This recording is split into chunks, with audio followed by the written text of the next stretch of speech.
수요예배 나오신 귀한 성도님들을 진심으로 환영하고 축복합니다.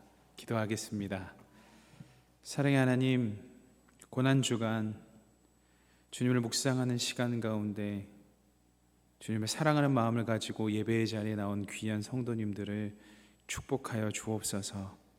오늘 드려지는 이 예배를 통하여서 온전히 주님만 영광 받으시고 우리가 깨달아야 할 귀한 진귀한 비밀을 계시하여 주옵소서. 그래야 우리가 그 말씀과 그런 주님의 삶을 닮아 살아가는 정말 주님 보시기에 아름다운 하나님의 사람들 다 되게 하여 주옵소서. 감사드리옵고 그리스도 되신 예수님의 이름으로 기도드립니다. 아멘. 찬송가 149장 찬양하시겠습니다.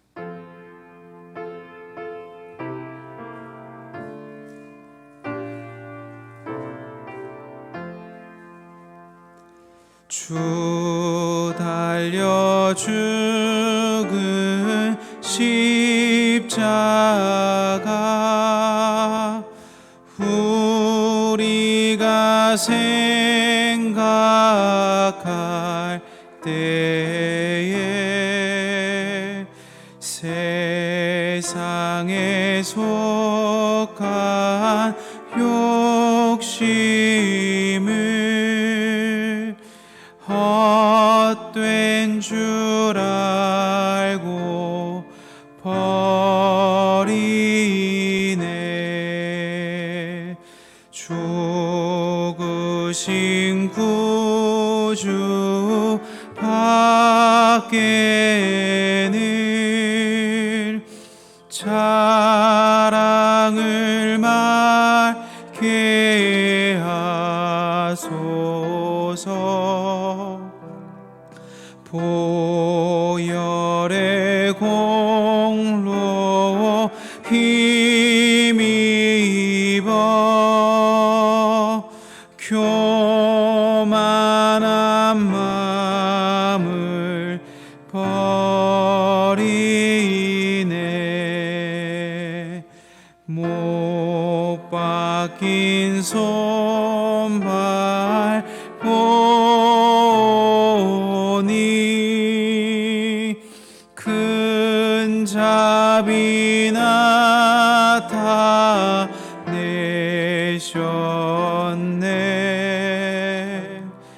가시로 만든 면류관 우리를 위해 쓰셨네. 온 세상 만물 가져도 주 은혜 못 갚겠네. 놀라운 사랑 받은 나 몸으로 제물 우리 4절 다시 한번 고백하겠습니다. 온 세상 만물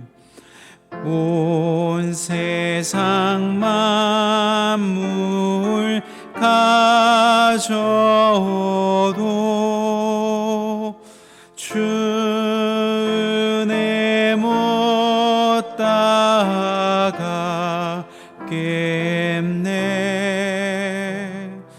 놀라운 사랑 받은 나 몸으로 제물 삼겠네. 아멘.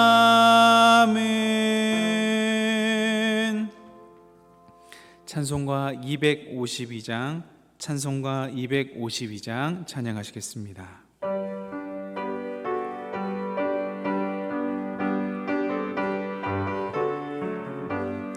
나의 죄를 씻기는 예수의 피밖에 우리 박수 치면서 찬양하시겠습니다. 정죄하기도 예수의 피밖에 없네. 예수의 흘린 피 날 이게 하오니 귀하고 귀하다. 예수의 피밖에 없네. 나를 정케 하기는 예수의 피밖에 없네. 사죄하는 증거도 예수의 피밖에 없네. 예수의 흘린 피 날 이게 하오니 귀하고 귀하다. 예수의 피밖에 없네. 나의 죄 속하기는 예수의 피밖에 없네. 나는 공로 없으니 예수의 피밖에 없네. 예수의 흘린 피 날 희게 하오니 귀하고 귀하다. 예수의 피밖에 없네. 평안함과 소망은 예수의 피밖에 없네. 나의 의는 이것뿐 예수의 피밖에 없네. 예수의 흘린 피 날 희게 하오니 귀하고 귀하다. 예수의 피밖에 없네. 영원토록 내 할 말 예수의 피밖에 없네. 나의 찬미 제목은 예수의 피밖에 없네. 예수의 흘린 피 날 이게 하오니 귀하고 귀하다. 예수의 피밖에 예수의 흘린 피 예수의 흘린 피 날 희게 하오니 귀하고 귀하다. 예수의 피밖에 없네. 우리 시간 두 가지 기도 제목 가지고 기도하길 소망하는데요. 첫 번째는 주님, 예수 그리스도의 보혈의 피로 우리를 씻어 주옵소서. 하나님, 우리의 삶 가운데 주님의 피의 씻음으로 말미암아 하나님 자유함을 얻어 살아갈 수 있도록 인도하여 주옵소서. 병마와 싸우고 있고 어려움과 싸우고 있는 모든 이들이 주님의 고난을 동참하며 그 이후에 부활의 소망을 가지고 살아갈 수 있게 해달라고 이 시간에 기도해 주시고, 두 번째 기도하실 것은 하나님의 내연자 담임 목사님께서 말씀을 선포하실 때에 그 말씀이 우리의 가슴 가운데 새겨져서 살아 역동하며 그 말씀대로 살아내는 우리들 될 수 있게 해달라고, 소망되는 우리 희성교회 될 수 있게 해달라고 두 가지 기도 제목 가지고 기도하며 주님 앞에 나가도록 하겠습니다. 기도하시겠습니다. 사랑의 하나님, 이 고난의 시간 가운데, 하나님 고난 주간 가운데 주님의 고난에 동참합니다. 하나님, 그 길을 걸으셨던 주님, 우리를 위해서 그 길을 걸으셨던 주님, 고난의 길을 걸으시고 가시 면류관을 쓰시고 십자가에 못 박히셨던 주님, 살과 피를 찢겨 하나님 우리를 위해서 흘리신 보혈의 피가 하나님 우리를 살게 했습니다. 하나님, 우리가 눌려있고 하나님 우리가 그냥 갇혀있는 것이 아니라 우리가 함께 고난에 동참하여 하나님 우리가 함께 부활의 소망을 가질 수 있도록 인도하여 주시옵소서.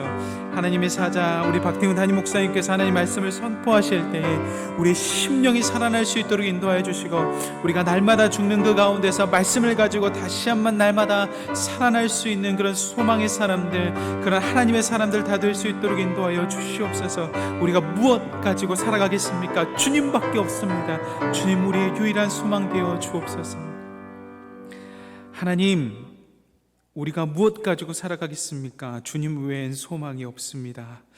하나님, 이 시간에 말씀을 드릴 때에 우리들의 유일한 소망 대신 주님 말씀하여 주시고, 하나님 말씀이 살아 움직여서 우리들의 심령에서 움직일 때에 우리가 순종하며 아멘하며 그리하여도 주님 따라가겠습니다라고 고백할 수 있도록 인도하여 주옵소서.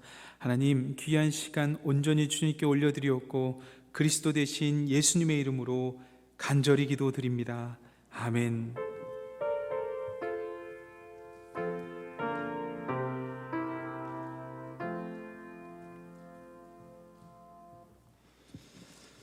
이 시간 하나님께서 우리에게 주신 말씀은 열왕기상 5장 1절에서 18절의 말씀이 되겠습니다. 열왕기상 5장 1절에서 18절의 말씀입니다. 구약 성경 517쪽에 있는 열왕기상 5장 1절에서 18절의 말씀입니다. 열왕기상 5장 1절에서 18절의 말씀을 한 절씩 교독하시겠습니다.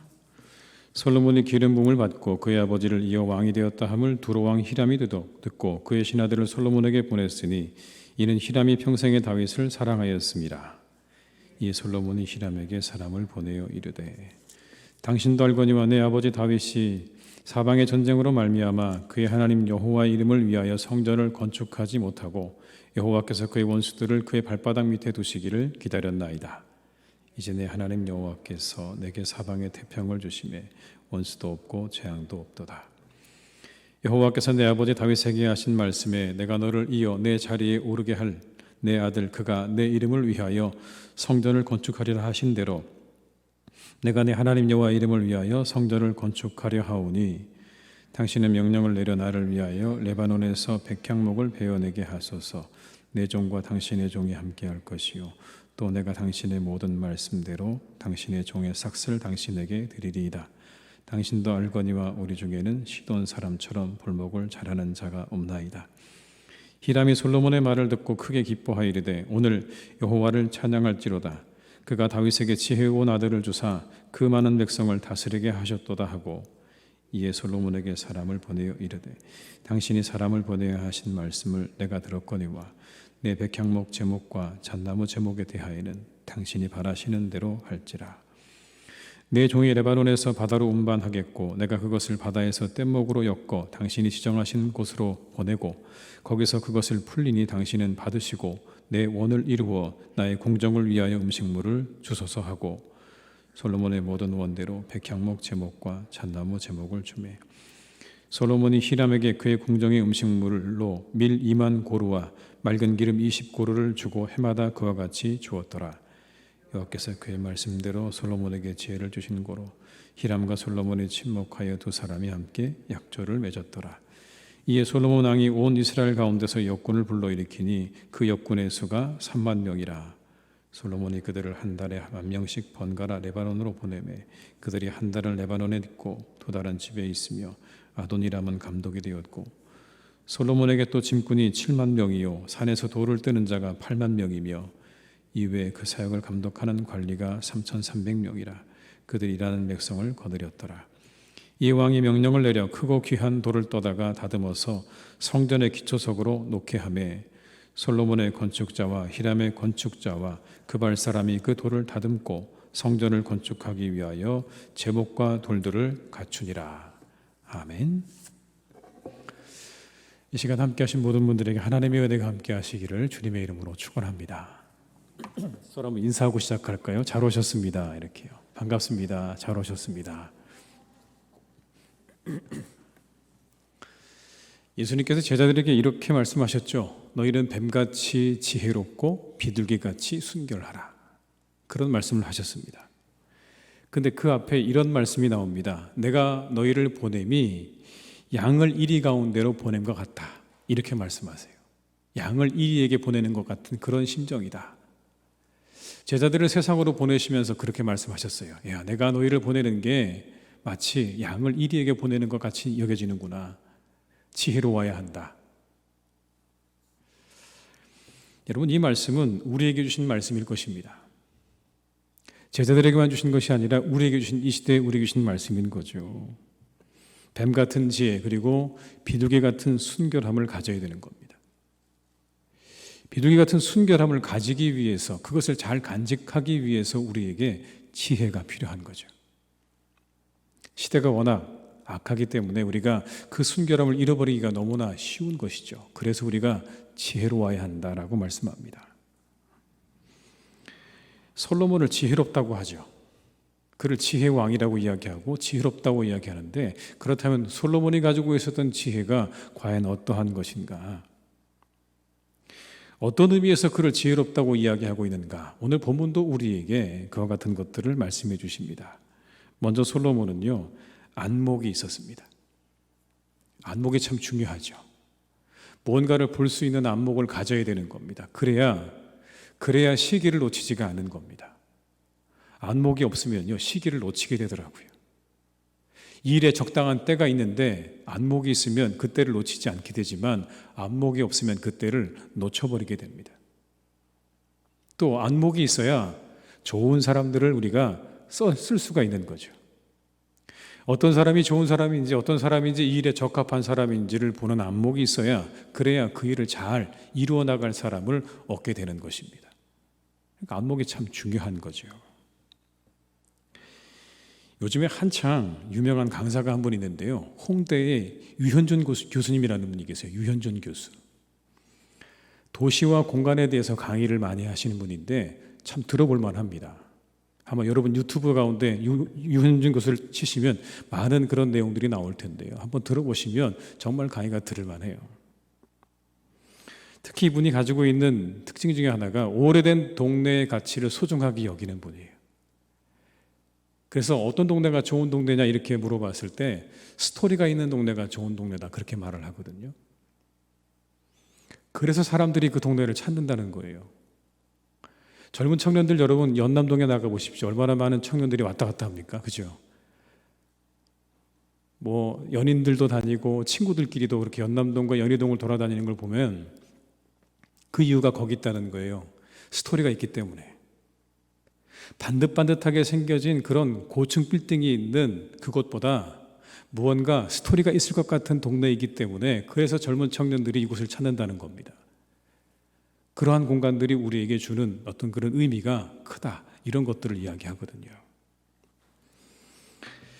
그래서 누가 이런 질문을 던졌어요. 오래된 도시의 매력을 찾아내는 선생님만의 시선이 궁금합니다.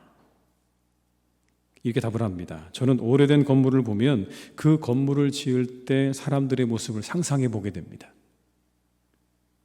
당시 사람들이 가지고 있었던 경제적인 제약들, 기술적인 제약들, 그리고 구성원들 간의 사회적인 관계, 이런 거에 의해서 모든 것들이 만들어지는 거 아닙니까? 성수동에 있는 카페들도 한때 공장이었던 곳들이잖아요. 요즘 핫한 을지로도 그렇고. 하지만 지금은 다른 용도로 사용하고 있죠. 오래전 이 건물의 용도는 뭐였을까? 그 용도가 무엇이었을까? 그래서 왜 이런 형태로 만들어졌을까? 이런저런 상상을 해보면 빈 공간 안에서 굉장히 많은 것들을 느낄 수가 있습니다. 이게 그분의 이야기입니다. 그렇게 뭔가 오래된 건물들을 우리가 들여다보고 있다 보면 거기서 뭔가 많은 것들이 느껴진다는 거예요. 많은 것들이 거기서 드러나게 된다는 거죠. 여러분, 이게 안목 아닐까요? 뭔가 겉만 보는 게 아니라, 겉에 화려하고 좋은 것만 보는 게 아니라 그 속 안에 들어있는 깊은 것까지 볼 수 있는 그런 눈, 그게 안목이겠죠. 그 도시에 담겨져 있는, 그 집에 담겨져 있는 이야기까지 들여다볼 수 있는 그런 안목. 이 안목은 그래서 누구에게나 참 중요하고 그리고 필요한 것입니다. 좀 더 깊이 들여다볼 수 있어야 되기 때문에 안목은 참 필요하죠. 그런 면에서 솔로몬은 안목이 있었던 겁니다, 여러분. 시대를 알았고요. 이 시대에 내가 과연 뭘 해야 되는지를 잘 알았어요. 내가 이제 성전 건축을 드디어 시작할 때가 되었다는 걸 오늘 솔로몬은 알았습니다. 가장 먼저 왕이 되자마자 시작한 일이 성전 건축이었다는 거죠. 여러분, 3절의 말씀을 한번 보겠습니다. 3절의 말씀을 제가 읽어드릴게요.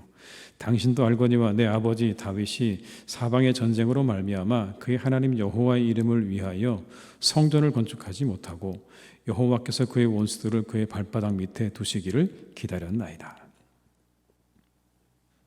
내 아버지는 성전 건축을 못했습니다. 그런 이야기죠. 내 아버지 성전 건축 못했습니다. 왜냐하면 전쟁하느냐고 바빠서.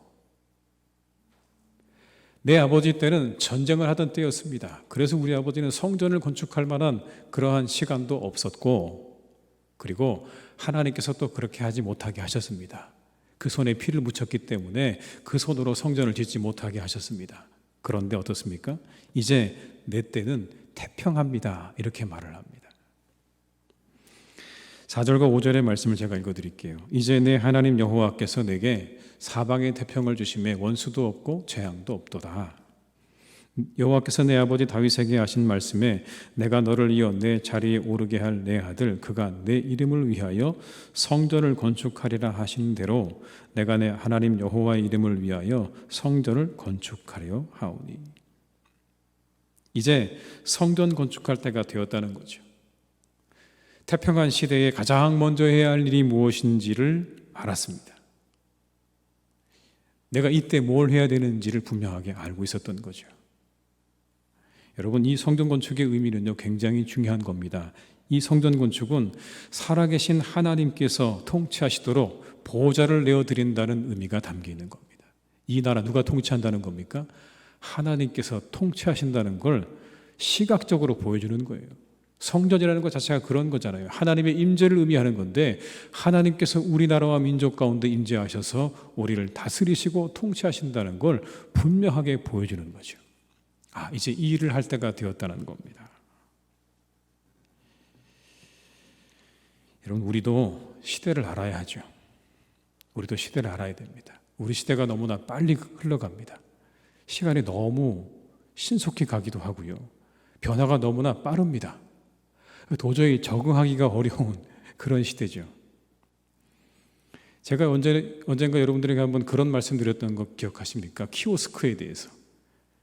햄버거 집에 갔더니 이제 주문을 안 받고 본인이 버튼을 눌러가면서 주문을 다 해야 되는 그런 시대가 되었잖아요. 처음에 갔더니 당황스럽더라고요. 뭐 이렇게 눌러야 되는데 시간이 좀 한참 걸렸습니다. 근데 요즘에 많이 좀 나아졌어요. 어떻게 하는지 좀 알겠더라고요. 이제 우리 아이들은요, 새로운 세대예요. 기어다니는 아이들 TV 앞에 가서 여러분 어떻게 하시는지 아시죠? TV 화면을 이렇게 해요. 손가락으로. 이게 뭐 하는 겁니까? 이렇게 하면 다음 화면으로 넘어간다고 생각을 해서 기어가가지고요, TV 앞에 가서 화면을 이루고 있어요. 다음 화면 나오라고. 그냥 그 아이들은 태어나면서 전자기기가 그냥 자신의 일부예요.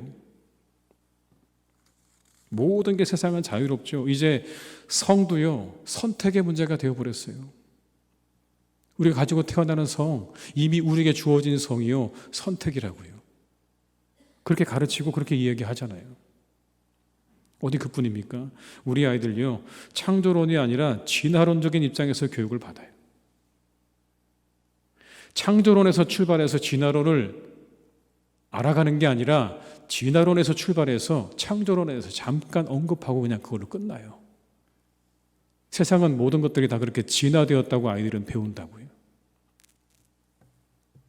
우리 청년들이요, 미래의 일로 고민하고 방황하죠. 결혼을 해야 될 것인가 말아야 될 것인가, 아이를 낳아야 될 것인가 말아야 될 것인가. 아마 이곳에 앉아 계신 우리 집사님, 권사님들과 장로님들에 비해서는요, 훨씬 더 우리 청년들이 가지고 있는 고민은요, 우리 시대의 고민하고는 완전히 다른 것 같아요. 그런 고민들을 가지고 우리 청년들이 교회를 찾아오는 거예요. 이곳에 와서 답을 얻을까? 지혜를 얻을까? 내가 어떻게 살아야 될까? 여러분, 그런 마음으로 교회를 찾아오는 겁니다. 이 시대를 우리가 알고요, 상황을 알아야 돼요. 그리고 우리 성도들과 아이들의 영혼에 성전을 짓는 일을 멈추지 말아야 되는 겁니다. 어떻게 하면 성전을 지을 수 있을까? 우리 아이들의 영혼에, 우리 성도님들의 영혼에 어떻게 하면 성전을 지을 수 있을까? 성전이 뭐라고 말씀드렸습니까? 하나님의 임재와 다스림의 상징이라고 말씀드렸죠. 어떻게 하면 우리 아이들의 영혼에 하나님께서 임재하고 하나님께서 그들을 다스리게 할 수 있을까? 어떻게 그들에게 신앙을 심어주고 믿음을 심어줄까? 여러분, 이게 우리가 가지고 끝까지 가야 할 고민이고 기도의 제목입니다. 시대가 이렇게 급변하고 있는데 우리는 과연 어디쯤 와 있는지를 잘 알고 이것에 우리가 대처하고 이것을 위해 기도할 수 있는 우리 성도님들이 되어야 할 줄로 믿습니다. 이것이 안목이죠. 이것이 지혜입니다. 두 번째로 여러분, 솔로몬은요, 관계의 지혜가 있었어요. 관계의 지혜. 오늘 여기 본문에 나오는 사람이 한 명 나오죠. 누굽니까? 두로왕 히람이라는 사람이 나오죠. 이 히람은 원래 아버지 다윗 때부터 가까웠던 사람이었어요. 잘 아는 사이였어요. 그래서 오늘 말씀에 보게 되면 굉장히 두 사람이 서로 친밀했다는 걸 우리가 확인할 수 있는 말씀이 있죠. 여러분, 히람이 평생에 누구를 사랑했다고요? 다윗을 사랑했다는 말씀이 나와요. 그러니까 두 사람 사이에 굉장한 그런 관계가 있었는데 오늘 이 관계를 솔로몬이 잘 이어갑니다. 아버지 때부터 관계가 좋았던 두로왕 히람이 사신을 보내서 축하해와요. 솔로몬이 왕이 되었다고 하는 걸 축하하죠. 그러자 솔로몬도 사람들을 보냅니다. 여러분, 1절과 2절의 말씀을 제가 읽어드릴게요. 솔로몬이 기름 부음을 받고 그의 아버지를 이어 왕이 되었다 함을 두로왕 히람이 듣고 그의 신하들을 솔로몬에게 보냈으니 이는 히람이 평생에 다윗을 사랑하였습니다. 이에 솔로몬이 히람에게 사람을 보내어 이르되. 이 두로라고 하는 것, 시돈과 함께 페니키아 문명의 가장 핵심적인 도시였습니다. 이 페니키아 문명은요, 지중해 연안의 도시국가 형태로 발전한 가장 오래된 문명 가운데 하나였어요. 여기서 뭐가 만들어졌냐면 화폐와 알파벳이 가장 먼저 만들어진 문명이 페니키아 문명입니다. 이 페니키아 문명을 대표하는 두 도시 두로와 시돈, 바로 그 중에 하나가 이 두로인 거죠. 그래서 이렇게 불리기도 했어요. 바다를 지배하는 죽지 않는 새, 이게 두로의 별명이었습니다. 바다를 지배하는 죽지 않는 새. 솔로몬 시대에는 성전을 건축하도록 백향목을 제공한 그런 곳이기도 하죠, 여러분. 9절에서 12절의 말씀을 제가 읽어드릴게요. 내 종이 레바논에서 바다를 운반하겠고 내가 그것을 바다에서 뗏목으로 엮어 당신이 지정하는 곳으로 보내고 거기서 그것을 풀리니 당신은 받으시고 내 원을 이루어 나의 궁정을 위하여 음식물을 주소서 하고 솔로몬의 모든 원대로 백향목 제목과 잣나무 제목을 주매 솔로몬이 히람에게 그의 궁정의 음식물로 밀 2만 고루와 맑은 기름 20고루를 주고 해마다 그와 같이 주었더라. 여호와께서 그의 말씀대로 솔로몬에게 지혜를 주신 고로 히람과 솔로몬이 친목하여 두 사람이 함께 약조를 맺었더라. 약조를 맺은 겁니다. 외교적으로 그렇게 서로 약조를 맺은 거예요. 이스라엘은 두로에 음식을 제공하고 그리고 두로는 이스라엘에 백향목을 제공하는 그런 조약을 맺게 된 것이죠. 외교적인 부분에 있어서도 이 솔로몬의 지혜가 엿보입니다. 여러분, 우리가 이 말씀을 통해서 한 가지 생각할 수 있는 건 성도들은 두 가지의 신분을 가지고 있다는 거죠. 여러분, 그거 아십니까? 여러분, 우리가 국적이 이중국적자예요, 다. 대한민국이라고 하는 이 나라의 국적도 가지고 있지만 하나님 나라의 백성이라고 하는 국적도 우리는 가지고 있는 겁니다. 그래서 이중국적이라고 말씀드리는 거예요. 교회 역시 마찬가지죠. 대한민국에 속해 있지만 하나님 나라에 속해 있는 거죠. 교회와 세상은 분명히 구별됩니다. 그러나 교회가 세상 속에 있죠. 분명히 두 가지가 구별되지만 교회는 세상 속에 있는 겁니다. 속해 있지만 구별되어 있는 존재가 교회이고 성도인 거예요. 세상 안에 살아가지만 우리는 구별된 사람들이죠. 이곳은 구별된 곳입니다. 그렇다면 우리가 이 교회와 세상의 관계를 어떻게 맺어갈 것이냐를 잘 생각해야 되는 거죠. 성도로서 세상과 어떤 관계를 가지고 살아갈 것이냐. 오늘의 이 솔로몬과 두로왕 히람의 이야기는요, 우리에게 그것을 이야기해 주는 겁니다. 당시에 전혀 하나님의 백성으로서 외부인들과의 관계가 그렇게 적합하지 못했던 그때에도 오늘 솔로몬은요, 두로왕 히람과 함께 관계를 맺고 살아가죠. 여러분, 어쩔 수 없지 않습니까? 우리도요, 세상과의 관계 속에서 이렇게 살아갈 수도 있어요. 세상을 완전히 적대시하고 살아갈 수도 있어요.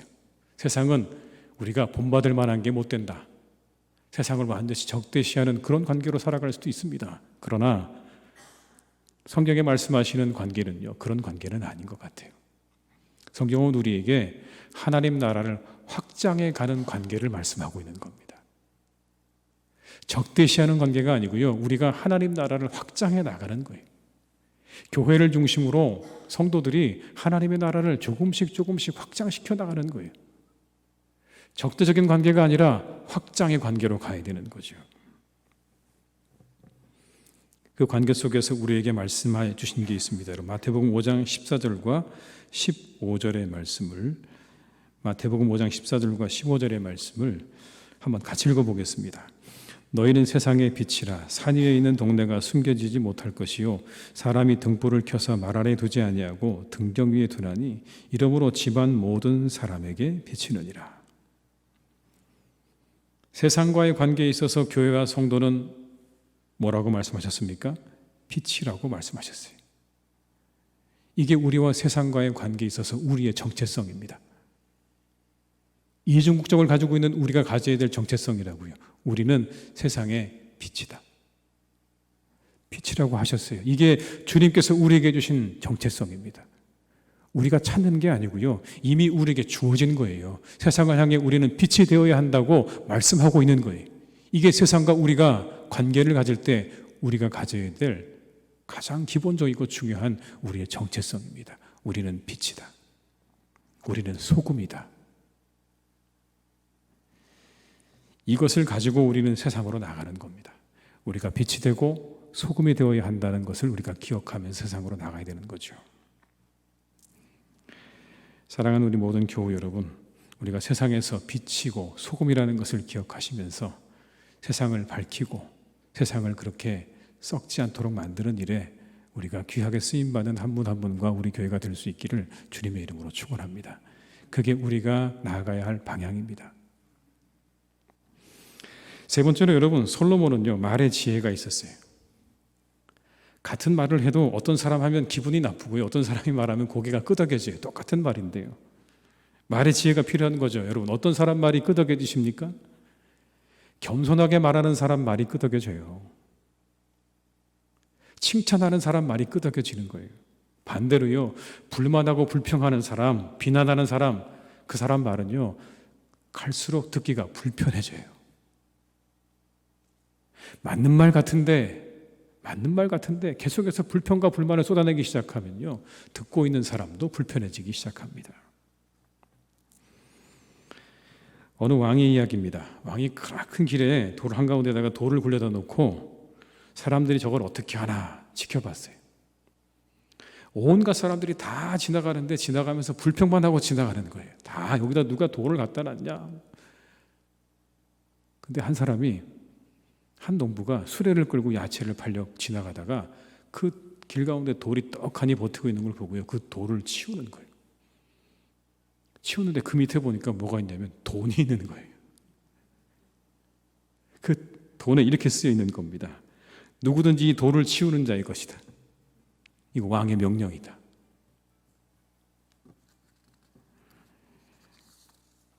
불평과 불만으로는 아무것도 할 수 없어요. 그게 할 수 있는 일은요, 듣는 사람 마음 불편하게 만드는 거 할 수 있어요. 불평 불만하면 듣는 사람 마음 불편하게 만드는 걸 할 수 있지만 아무것도 못해요. 긍정적인 말과 마음으로 해결해 나가는 겁니다. 우리가 그렇게 나가야 됩니다. 늘 어떤 일로 불평하는 사람들의 영혼은요, 메말라가지만 긍정적인 사람은요, 영혼이 풍요로워져요. 한번 보세요, 여러분. 불평과 불만을 가진 사람 영혼은요, 메말라갑니다. 참 이상하죠. 근데 긍정적인 사람 영혼은요, 점점 더 풍요로워져요. 솔로몬은 그 말에 지혜가 있었어요, 여러분. 오늘 본문에 나옵니다. 겸손한 사람이었어요. 3절의 말씀을 한번 같이 읽어볼까요? 3절입니다.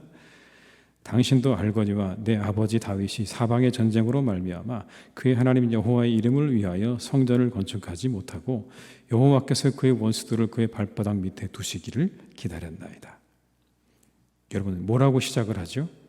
당신도 알거니와. 이게 겸손의 말입니다. 여러분, 알긴 뭘 알아요? 남의 나라 사정을 어떻게 알겠어요, 그죠? 남의 나라가 가지고 있는 기술이 어떤지, 능력이 어떤지 아무것도 몰라요. 그런데 뭐라고 말합니까? 당신도 알거니와라고 이야기하죠. 인정하는 거예요. 그냥 그 사람을 인정해 주는 거예요. 겸손한 거죠. 상대를 높여주는 겁니다. 만약 여러분 여기서 당신이 뭘 알아서 라고 했다면 조약이 맺어지지 않았겠죠. 그렇지 않잖아요. 근데 당신도 알거니와. 상대를 높여주는 거예요. 겸손하게 나를 낮추고 상대를 높여주는 겁니다, 여러분. 이 말이 지혜로운 말이에요. 상대를 무시하고 상대를 얕보는 그런 말이요. 그게 잠깐 내 마음을 시원하게 해줄지는 모르겠지만 결코 지혜롭지 않은 거예요. 오히려 나를 낮추고 나를 겸손하게 하는 그 말이 이후에 훨씬 더 좋은 결과를 우리에게 가져다 주는 겁니다.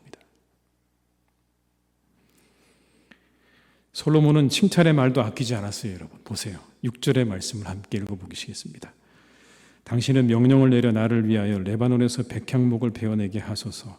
내 종과 당신의 종이 함께 할 것이요 또 내가 당신의 모든 말씀대로 당신의 종의 삭슬 당신에게 드리리이다. 당신도 알거니와 우리 중에는 시돈 사람처럼 벌목을 잘하는 자가 없나이다. 뭐라고 얘기합니까? 벌목을 잘하는 자가 없대요. 시돈 사람처럼 잘하는 사람이 없습니다. 최고의 칭찬이죠. 당신들이 최고입니다라고 높여주는 거잖아요. 벌목하는 일에 있어서 당신들이 최고입니다. 물론 맞아요, 여러분. 당대의 시돈 사람만큼 벌목을 잘하는 사람은 없었대요. 그런데 그걸 인정해주고 높여주잖아요. 최고라고요. 이게 어떤 결과를 가져왔는지 여러분 보십시오. 이방의 왕이 하나님을 찬양해요. 여러분 7절의 말씀을 한번 같이 읽어보시겠습니다. 7절입니다. 히람이 솔로몬의 말을 듣고 크게 기뻐하여 이르되 오늘 여호와를 찬양할지로다. 그가 다윗에게 지혜로운 아들을 주사 그 많은 백성을 다스리게 하셨도다 하고. 누구를 찬양합니까? 하나님을 찬양하죠. 그의 그 지혜로운 말이 역할을 했을 거라고 생각됩니다. 겸손하게 자신을 낮추어서 당신도 알거니와라고 했던 그 말과 당신들이 최고입니다라고 했던 그의 칭찬의 말, 겸손과 칭찬의 말이요, 오늘 이 히람으로부터 하나님을 찬양하는 말을 끌어낸 거죠. 겸손과 칭찬의 말을 하시며 살아가시기를 주님의 이름으로 축원합니다. 소통 전문가인 김창욱 씨라는 분이 이런 말을 한 적이 있어요. 사람들 오래 살면 100년입니다. 그래서 우리 시간은 정말 소중합니다. 그래서 우리는 사이좋게 지내야 합니다. 이렇게 얘기를 했어요. 사이좋게 지내야 합니다. 사랑하면 사이좋게 지낼 수 있지만 사이가 좋아지는 언어를 배우면 사랑할 수도 있습니다. 우리가 사이가 좋아지는 언어들을 배우는 게 필요한 거죠. 누군가를 상처 주고 누군가를 아프게 하고 누군가를 힘들게 만드는 그런 말이 아니라 우리가 사이 좋아지는 말들을 배워야 되고요. 사이 좋아지는 말들을 해야 되는 거예요. 서로 격려하고 칭찬하시기 바라요. 한번 여러분 좌우에 계신 분들을 보세요. 칭찬할 게 뭐가 있나? 오늘 머리를 하셨군요, 원사님. 염색을 하셨군요. 그런 관심 있는 그런 말들과 어떤 그런 표현 하나가요, 우리의 사이를 좋아지게 만드는 거예요. 우리의 공동체 안에 더 이상은 우리가 서로에게 상처 주는 말들이 다 사라지고 우리가 서로에게 사이 좋아지는 말들로 채워지는 그런 공동체가 되기를 주님의 이름으로 축복합니다. 우리가 그렇게 해야 될 것입니다. 그게 말의 지혜입니다. 말의 지혜가 살리는 거예요. 마지막으로 여러분, 무엇보다 솔로몬의 중심에 누가 있었냐면 하나님이 있었어요. 하나님이. 이게 제일 중요해요. 4절과 5절의 말씀을 함께 읽겠습니다. 이제 내 하나님 여호와께서 내게 사방에 태평을 주심에 원수도 없고 재앙도 없도다. 여호와께서 내 아버지 다윗에게 하신 말씀에 내가 너를 이어 내 자리에 오르게 할 내 아들 그가 내 이름을 위하여 성전을 건축하리라 하신 대로 내가 내 하나님 여호와의 이름을 위하여 성전을 건축하려 하오니. 두 가지 얘기합니다. 첫 번째는 우리가 태평한 것 하나님의 은혜입니다. 이렇게 태평한 시대를 보내는 거 하나님의 은혜입니다. 하나고요. 두 번째는 뭐냐면 하나님 말씀에 제가 순종하겠습니다. 제 아버지에게 주셨던 말씀, 내 아들이 성전을 건축하리라 하신 그 말씀을 제가 받아서 이제 그 말씀에 순종함으로 성전을 건축하겠습니다라고 말하고 있는 거죠. 그의 중심에 누가 있습니까? 하나님이 계셨어요. 그래서 그가 지혜로웠던 겁니다, 여러분. 여호와를 경외하는 것이 지혜와 지식의 근본이라는 말씀이 바로 이겁니다. 하나님을 경외하고 하나님이 그 마음 가운데 중심에 있는 사람은 지혜로울 수밖에 없어요. 왜냐하면 겸손하거든요. 모든 게 하나님으로부터 왔다는 것을 아는 게 지혜입니다. 그게 최고의 지혜예요. 우리의 이런 태평한 시간도 하나님으로부터 왔고, 내가 왕이 된 것도 하나님으로부터 온 것이고, 그리고 내가 누군가를 만나는 두로왕 히람도 하나님께서 허락하신 관계라고 생각하는 거죠. 그 모든 게 하나님으로부터 왔다고 생각할 때 소중해지는 겁니다. 내 나라가 소중해지는 것이고, 내 시간이 소중해지는 것이고, 그리고 모든 관계가 소중하게 여겨지는 거예요. 모든 상황 속에서 하나님의 뜻을 찾고 이루어 나가려고 합니다. 그 삶이 긍정적일 수밖에 없겠죠. 진취적일 수밖에 없을 겁니다. 모든 게 다 하나님이 내게 주신 거니까. 사랑하는 교우 여러분, 모든 것이 다 하나님으로부터 우리에게 왔다는 이 한 가지의 사실을 아는 게 지혜의 시작입니다. 그러면 우리의 삶은 지혜로워질 것입니다. 그걸 인정하게 되면 우리의 삶은 지혜로 가게 될 것입니다. 겸손해질 것이고, 우리의 말은 달라질 것이고, 우리는 관계를 소중하게 여기게 될 것입니다. 그 관계를 잘 만들어 가기 위해서 우리가 애쓰게 되겠죠. 그러니 얼마나 여러분 지혜로워지겠습니까? 이것이 다 솔로몬이 가지고 있었던 지혜의 시작이었습니다. 하나님께서 우리에게 태평을 주셨고, 하나님의 말씀에 내가 순종하겠습니다라고 하는 하나님에 대한 인정이 모든 지혜의 시작이었음을 기억하시면서 이 고난주간 가운데 우리에게 은혜를 베푸신 하나님의 그 은혜에 우리가 더욱더 깊이 묵상하고 지혜로운 사람으로 나아가는 그런 우리 모든 분들이 되시기를 주님의 이름으로 축원합니다. 이 시간 한번 기도하시겠습니다. 기도하실 때 우리 이것을 위해 먼저 기도하겠습니다. 하늘로부터 온 지혜를 주시옵소서. 시대를 읽는 안목을 주시고 세상에 빛이 되게 하시고 겸손하고 칭찬하는 입술을 주시옵소서. 예배 회복, 영혼의 회복, 교제 회복을 이루어 주시옵소서. 한번 이 시간 우리 두 가지 위해서 합심해서 우리 통성으로 기도하시겠습니다. 사랑이 많으신 아버지, 시간 간절히 원합니다. 주여, 아버지 하나님, 우리가 하늘로부터 온 지혜를 얻기를 간절히 원합니다. 하나님, 하늘로부터 오는 지혜를 얻기를 원합니다. 하나님 주시옵소서. 시대를 읽는 안목을 주시고 세상에 빛이 되게 하시고 겸손하고 칭찬하는 입술을 주시기를 간절히 원합니다. 하나님, 우리가 그렇게 살아가기를 간절히 원합니다. 우리가 그렇게 살아가게 하시옵소서. 아버지, 하늘의 지혜를 가지고 살아가는 사람들 되기를 간절히 원합니다. 모든 것이 하나님으로부터 왔다는 것이 가장 지혜의 시작이고 근본입니다. 하나님, 우리가 그때에 겸손할 수 있고 그때 하나님 우리가 소중히 여기는 마음이 생겨나게 될 것입니다. 아버지 하나님, 이것이 지혜의 시작입니다. 하나님, 우리를 도와주시옵소서. 우리와 함께 해주시옵소서. 아버지, 역사해 주시길 원합니다. 아버지, 우리 이 예배의 회복, 영혼의 회복, 교제 회복이 이루어지길 간절히 소망합니다. 하나님, 우리 가운데 함께 해주시옵소서. 주님, 역사해 주시기를 간절히 원합니다. 오 주여 아버지 하나님, 우리에게 은혜를 내려주시옵소서. 우리와 함께 해주시옵소서. 주여 아버지, 우리에게 말씀하여 주시기를 간절히 원합니다. 아버지, 우리 영혼이, 우리 예배가, 우리 교제가 회복되어지기를 간절히 소망합니다. 주여, 이 모든 시간 속히 끝나게 하시고 우리가 회복되는 하나님 은혜를 맛보기를 간절히 원하오니 주여, 우리에게 은혜를 내려주시옵소서. 우리와 함께 해주시옵소서. 우리에게 말씀하여 주시옵소서. 우리에게 아버지 하나님 은혜를 베풀어 주시기를 간절히 원합니다. 주님, 역사하시고 인도해 주시옵소서. 주님, 역사해 주시옵소서. 한 번 더 기도하실 때는 이 우크라이나를 위해서 기도하시겠습니다. 그 땅의 전쟁을 멈춰 주시고 평화를 주시옵소서. 우리 교회 자녀들이 믿음 안에서 잘 자라게 하시옵소서.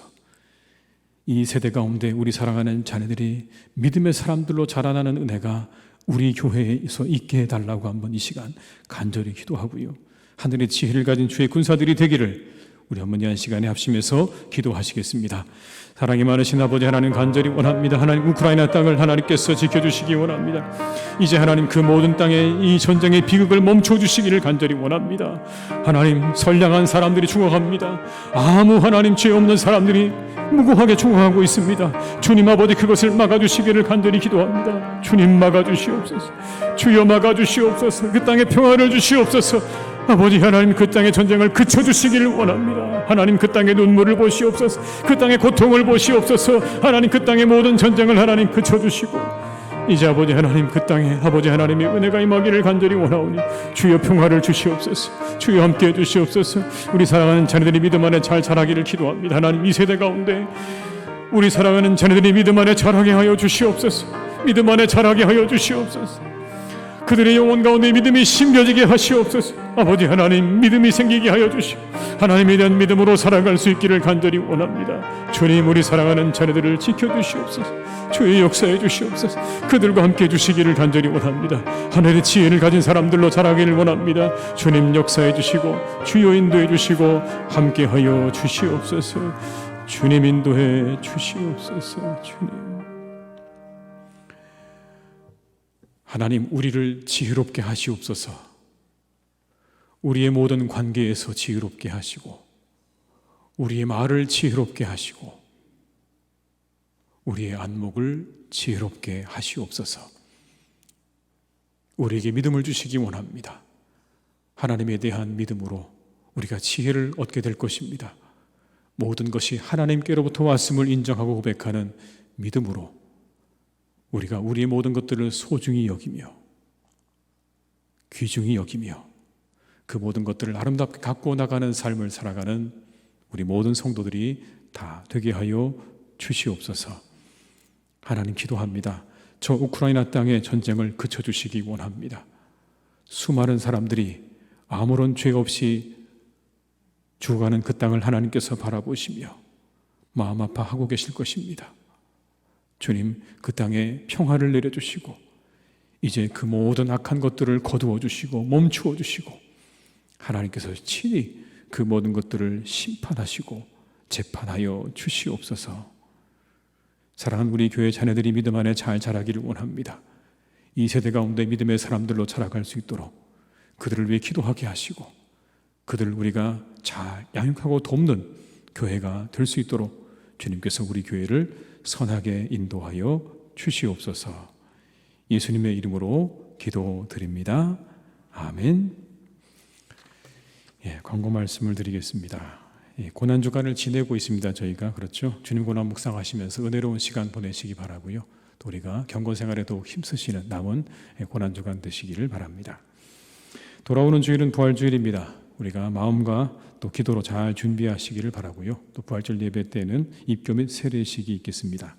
그분들을 위해서도 여러분 기도해 주시기를 부탁을 드리겠습니다. 이상 광고를 마치겠고요. 우리 찬송가 270장 찬양하신 후에 주기도문으로 예배를 마치겠습니다. 270장입니다.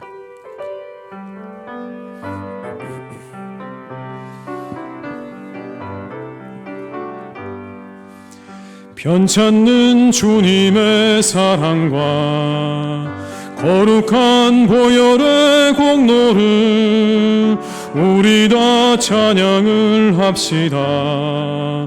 주님을 만나볼 때까지 예수는 우리를 깨끗게 하시는 주시니 그의 피 우리를 눈보다 더 희게 하셨네. 우리를 깨끗게 한 피는 무궁한 생명의 물일새. 생명의 구원을 받은 자 하나님 찬양을 합시다. 예수는 우리를 깨끗게 하시는 주시니 그의 피 우리를 눈보다 더 희게 하셨네. 주님의 거룩한 보혈을 날마다 입으로 간증해 담대히 싸우며 나가세. 천국에 들어갈 때까지 예수는 우리를 깨끗게 하시는 주시니 그의 피 우리를 눈보다 더 희게 하셨네. 십자가 단단히 붙잡고 날마다 이기며 나가세. 머리에 면류관 쓰고서 주 앞에 찬양할 때까지 예수는 우리를 깨끗게 하시는 주시니 그의 피 우리를 눈보다 더 희게 하셨네. 하늘에 계신 우리 아버지, 아버지 이름을 거룩하게 하시며 아버지의 나라가 오게 하시며 아버지의 뜻이 하늘에서와 같이 땅에서도 이루어지게 하소서. 오늘 우리에게 일용할 양식을 주시고 우리가 우리에게 잘못한 사람을 용서하여 준 것 같이 우리 죄를 용서하여 주시고 우리를 시험에 빠지지 않게 하시고 악에서 구하소서. 나라와 권능과 영광이 영원히 아버지의 것입니다. 아멘.